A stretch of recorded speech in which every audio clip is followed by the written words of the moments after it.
Alors, on parle actuellement de l'arrivée au Panthéon de Manoukian, qui est un acteur central de la Moye pendant la résistance à l'occupation allemande. Et c'est intéressant que ça se produise en phase équinoxiale, qui est la phase de la reconnaissance des héros. D'ailleurs, sur le Panthéon, il est marqué « Aux grands hommes, la patrie reconnaissante ». Donc c'est pas n'importe qui les grands hommes. Il y a un moment, il faut signaler qu'il y a des personnages hors du commun et pas simplement honorer la totalité de la population.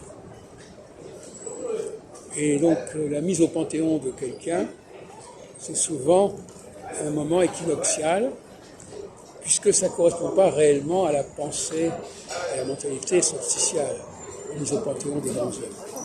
Ce n'est pas un langage qui est tellement apprécié dans cette mouvance. Mais comme je le disais dans une autre vidéo tout à l'heure, il y a des phases dans la Constitution qui sont des phases en rapport avec les valeurs solsticiales et des phases en rapport avec les valeurs économiques. Alors, j'ai vu hier deux films qui sont des films classiques. Coco Maltais, de Dirk Bogarde et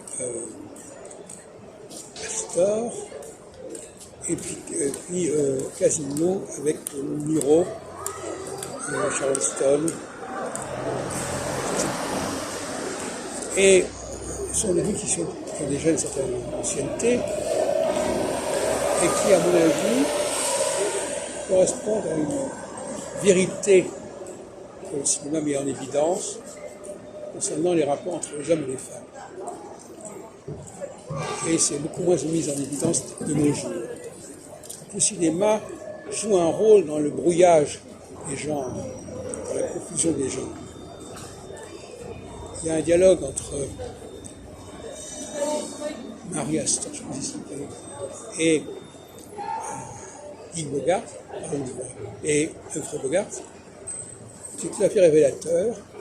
Cette femme dit à un moment donné, moi de toute façon je mens tout le temps. Je n'arrête pas de mentir. Et d'une certaine manière, ça correspond bien à la psychologie féminine, le mensonge. La liberté de mentir, la liberté de raconter ce qu'on veut, comme on veut, et de mentir par omission aussi. Ça fait partie des armes dont dispose la femme, et dont elle peut abuser. Et dans ce film, Le Coco Maltais, c'est merveilleusement mis en évidence.